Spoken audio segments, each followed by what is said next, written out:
کے گلاب سے دھونا، کیا میرے آقا نے خدیجہ کی قبر کو دھویا تھا؟ کسی کو چھیڑنا مقصود نہیں ہے، چڑھانا مقصود نہیں ہے، طنز کرنا مقصود نہیں ہے، لیکن لوگوں اتنا حق تو ہے کہ ہم لوگوں کو دین محمد کی طرف بلا سکے صلی اللہ علیہ وسلم۔ تم کہو ہمارے باپوں کی توہین ہو گئی، ہم کہتے ہیں ہم بزرگوں کی توہین نہیں کرتے، لیکن بزرگوں کے سردار محمد کی حدیثوں کو بتانا ہمارا حق ہے۔ آقا نے خدیجہ کی قبر کو عرق گلاب سے غسل دیا تھا، سید الشہداء امیر حمزہ کی قبر کو عرق گلاب سے غسل دیا، وہ عرق گلاب ابو بکر عمر عثمان علی میں تقسیم ہوا۔ ہاتو برہانکم ان کنتم صادقین، موحدین کا بیٹا تم سے دلیل کی بھیک مانگ رہا ہے۔ قادریو، صابریو، پیرو، فقیرو، بابو، مرشدو، ایک حدیث دے دو، ایک حدیث کے لیے موحدوں کا بیٹا تمہارے سامنے جھولی پھیلا رہا ہے۔ کیا آقا نے اپنے بیٹے ابراہیم کی قبر کو عرق گلاب سے غسل دیا؟ اپنی بیٹیوں کی قبر کو عرق گلاب سے غسل دیا؟ اگر دیا ہے سنت مصطفیٰ ہے، ہم بھی دینے کے لیے تیار ہیں، اور اگر نہیں دیا تو پھر یہ بدعت ہے جو محمد کے دین میں اضافہ ہے صلی اللہ علیہ وسلم۔ سیدنا حذیفہ کہتے ہیں اللہ کے نبی آپ آئے، شرک مٹ گیا، توحید آ گئی، ہمیں خیر مل گئی۔ یا رسول اللہ صلی اللہ علیہ وسلم، اس خیر کے بعد پھر کوئی شر ہے؟ آپ نے کہا ہاں اس کے بعد بھی شر ہے۔ میں نے کہا اللہ کے نبی صلی اللہ علیہ وسلم، اس شر کے بعد پھر کوئی خیر ہے؟ فرمایا ہاں اس شر کے بعد پھر خیر ہے، لیکن اس خیر میں فساد ہوگا۔ شر کے بعد خیر تو ہے لیکن اس میں فساد ہے۔ میں نے پوچھا اللہ کے نبی وہ فساد کیا ہے؟ سنیے اللہ کے نبی کس چیز کو فساد کہہ رہے؟ فرمایا کچھ لوگ ایسے ہوں گے جو میرے طریقے کو چھوڑ کر دین میں نئے نئے طریقے بنا لیں گے۔ اللہ کا واسطہ ہے، جس کے پردہ سماعت سے میرا آوازہ ٹکرا رہا وہ قیامت کو یہ جواب نہیں دے سکے گا سانو پتہ ہی کوئی نہیں سی، میں آپ کے سامنے دودھ کا دودھ پانی کا پانی الگ کر رہا ہوں۔ یہ 12 ربیع الاول آقا کی 63 سالہ زندگی میں آیا یا نہیں؟ ابو بکر کی خلافت میں آیا یا نہیں؟ عمر کی حکومت میں آیا یا نہیں؟ عثمان کی حکومت میں آیا یا نہیں؟ علی و حسن کی حکومت میں آیا یا نہیں؟ رضوان اللہ علیہم اجمعین۔ کیا ان میں سے کسی نے آقا کا میلاد منایا؟ کوئی دنیا کا مائی کا لال ایک روایت بھی صحیح حدیث سے پیش نہیں کر سکتا۔ کیا نبی کے دور میں آپ کے پیارے چچا، آپ کی بیوی، آپ کے بیٹے، آپ کی بیٹیاں فوت ہوئی؟ کیا نبی نے کسی کی قبر پکی بنائی، میلہ لگوایا، لکی رانی سرکس لگی، موت کا کھو لگا؟ یہ میلوں پہ سب کچھ ہوتا ہے نہیں ہوتا؟ بتائیے اللہ کے لیے اے نبی اس کے بعد فساد کیا ہے؟ کہا کچھ لوگ ہوں گے میرے راستے کو چھوڑ دیں گے اور نئے راستے اپنائیں گے، میرا بتایا ہوا راستہ چھوڑ کر دوسرا راستہ اختیار کریں گے۔ تم ان میں سے بعض کو پہچانو گے، بعض کو نہیں پہچانو گے۔ میں نے کہا اللہ کے نبی اس خیر کے بعد بھی کوئی شر ہے؟ فرمایا ہاں اس خیر کے بعد بھی شر ہے، اور وہ کیا ہے؟ کچھ دعات ہوں گے دین کے چولے پہنے ہوئے، دین کا اسپیکر لگا ہوا، دینداری کا دھبا لگا کر جہنم کے دروازے پر بیٹھ کر لوگوں کو بلائیں گے، جو ان کی بات مانتا جائے گا وہ جہنم میں گرتا جائے گا۔ اور آج کے دور میں میرے آقا کی یہ حدیث بھی پوری ہو گئی، جہنم کے دروازوں پر دعات بلانے والے بلا رہے ہیں، چینلز کے ذریعے بلا رہے، سیڈیز کے ذریعے بلا رہے، کیسٹ کے ذریعے بلا رہے، شرک کی دعوت تقریروں کے ذریعے بلا رہے. غیر اللہ کو سجدہ کرنا شرک ہے یا نہیں؟ کیا یہ جہنم کی طرف بلانے کی دعوت نہیں ہے؟ ڈاکٹر پروفیسر طاہر القادری صاحب تشریف فرما ہے، لوگ ان کے سامنے سجدہ کرتے ہیں اور وہ ان کی کمر پہ شاباش اور تھپکی اور ہاتھ پھیرتے ہیں. کیا یہ جہنم کی طرف بلانے والا نہیں ہے؟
ہمیں کسی کی ذات سے کوئی اختلاف نہیں، اسی لیے آج تک ہماری زبان سے کسی کی شخصیت کے بارے میں نازیبا لفظ نہیں سنو گے.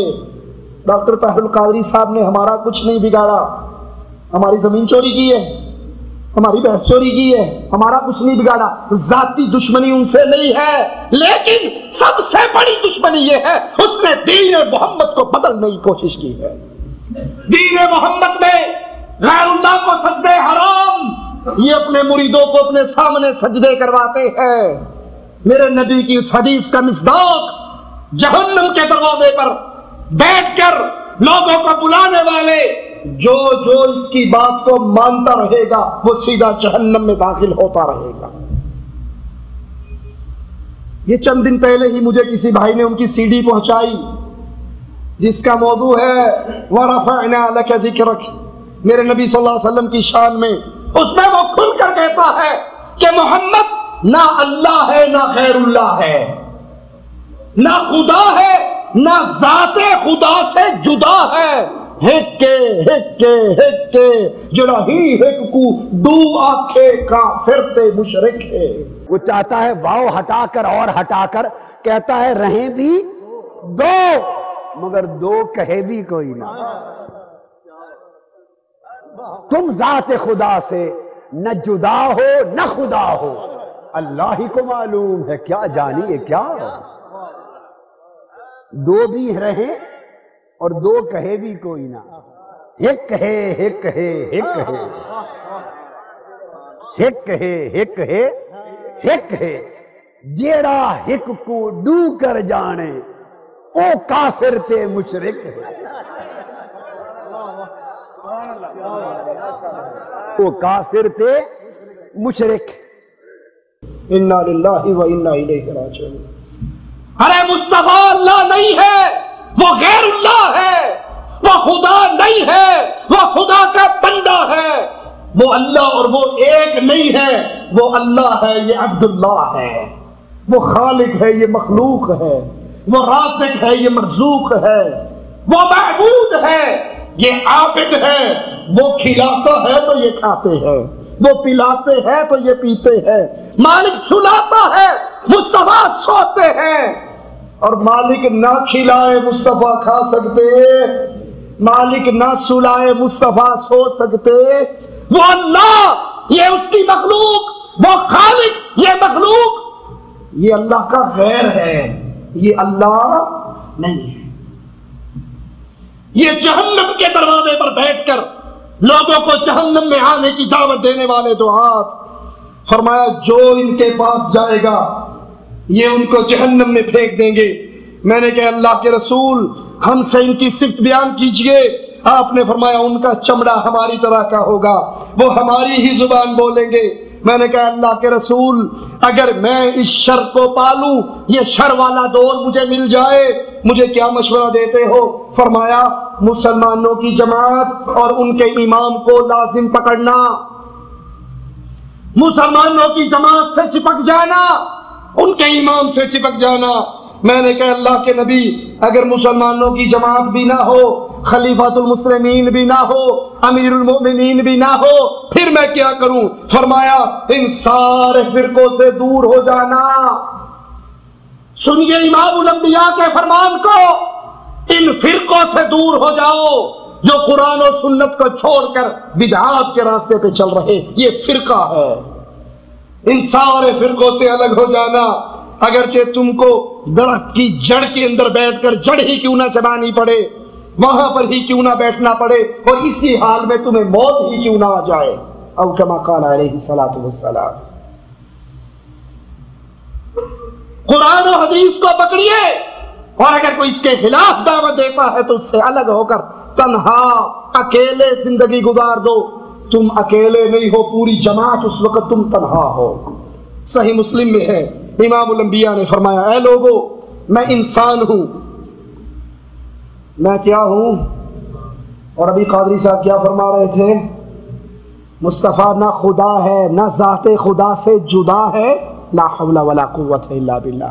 نبی بتا رہے ہیں میں ذات خدا سے جدا انسان ہوں، وہ انسانوں کا خالق اور مالک ہے، اور مصطفیٰ انسانوں کے امام انسان ہیں۔ لوگوں میں انسان ہوں، قریب ہے میرے پاس میرے رب کا قاصد آ جائے اور میں اس کو جواب دوں، یعنی موت کا وقت آ جائے اور میں اس پر لبیک کہوں اور مجھے اللہ کے پاس لے جائے، میں تمہارے درمیان دو چیزیں چھوڑ کر جا رہا ہوں، اور ان دو چیزوں میں سے پہلی چیز اللہ کی کتاب ہے جو اپنے اندر ہدایت بھی رکھتی ہے اور نور بھی رکھتی ہے۔ جس نے اس کتاب اللہ کو، اس مضبوط رسی کو تھامے رکھا وہ گمراہ نہیں ہوگا، لہذا تم اس مضبوط رسی کو تھام لینا، اس کتاب اللہ کو تھام لینا۔ آئیے صحابہ کرام کے اقوال سنتے ہیں بدعت کے بارے میں، وہ کیا فرماتے ہیں۔ سیدنا ابو بکر رضی اللہ عنہ وارضہ فرماتے ہیں اے لوگو میں صرف متبع ہوں، میں صرف اتباع کرنے والا ہوں، میں بدعتی نہیں ہوں۔ کسی نے سوال کرنے والے نے سوال کیا تھا اے خلیفۃ الرسول اس مسئلے میں آپ کیا فرماتے ہیں؟ آپ نے فرمایا تھا مجھے مصطفیٰ کی حدیث یاد نہیں ہے، اے سائل لوٹ جا، میں اپنے رسول کے صحابہ سے پوچھوں گا، اگر کہیں سے حدیث مل گئی تو میں تجھے بتا دوں گا، اور اگر حدیث نہ ملی میں اپنے پاس سے کچھ کہہ سکتا۔ یہ صحابہ کا منہج۔ اور آج کا منہج کیا ہے؟ ہاں جی حدیث تو پتہ ہے ہمیں، ہے صحیح بخاری میں ہے، مجھے پتہ ہے، پڑھا ہے، دیکھا ہے، پر کی کریے ساڈے بزرگتے میں نہیں کہندے سن۔ حدیث ماننے میں رکاوٹ کیا ہے؟ بزرگوں نے یوں نہیں فرمایا، حضرت نے یوں نہیں فرمایا۔ ارے جو مصطفیٰ کی حدیث کو چھوڑ کر اپنے پیر و بابے کی بات کو مانتا ہے وہ سوچ لے قیامت کے دن رب کو کیا منہ دکھائے گا، مصطفیٰ کو کیا منہ دکھائے گا صلی اللہ علیہ وسلم۔ اگر میں درست رہوں، فاروق ابو بکر صدیق کہہ رہے اگر میں درست رہوں میرے پیچھے چلنا، اگر میں ٹیڑھا ہو جاؤں مجھے سیدھا کر دے گا۔ یہ کہنے والوں حدیث تو نہیں ہے لیکن شاہ صاحب بھی کوئی چھوٹی شے تو نہیں ہے نا، آخر پیر صاحب نے بھی اللہ کو بڑا راضی کیا، بڑے چلے کٹے نے، ان کا کہہ دینا بھی عام بات نہیں ہے، بڑی بڑی شے نے۔ ارے یہ سارے پیر و بابے ابو بکر صدیق کے قدموں کی ذروں کے ایک ذرے کے برابر بھی نہیں ہو سکتے۔ کہتے ہیں میں سنت پہ عمل کرنے والا ہوں، بدعتی نہیں ہوں، نبی کی تباہ کروں، تم میری کرنا، اگر میں ٹیڑھا ہو جاؤں سیدھا کر دینا۔ فاروق اعظم رضی اللہ عنہ وارضہ فرماتے ہیں تم اپنے آپ کو اہل الرائے سے بچاؤ۔ اہل الرائے کون ہوتے ہیں؟ حدیث کو چھوڑ کر اپنے کلام اور اپنی بزرگوں اور اپنے بابوں کی بات کرنے والے۔ اہل حدیث کون ہوتے ہیں؟ جو ہی حدیث آئے اپنا سر جھکا لیں، یہ اہل حدیث ہے۔ اہل الرائے کون ہے؟ حجی حدیث تو ٹھیک ہے لیکن چیکے چنانچے چونکے بابا جی نے تو کچھ فرمایا نا، وہ بھی تو خیال کرنا پڑے گا۔ یہ اہل الرائے اور اہل الحدیث پتہ چلے کہاں سے ہیں؟ سب سے پہلے اہل الحدیث فرشتے تھے، سب سے پہلے اہل الحدیث فرشتے تھے، اور اہل الرائے کی بنیاد رکھنے والا کون؟ شیطان تھا۔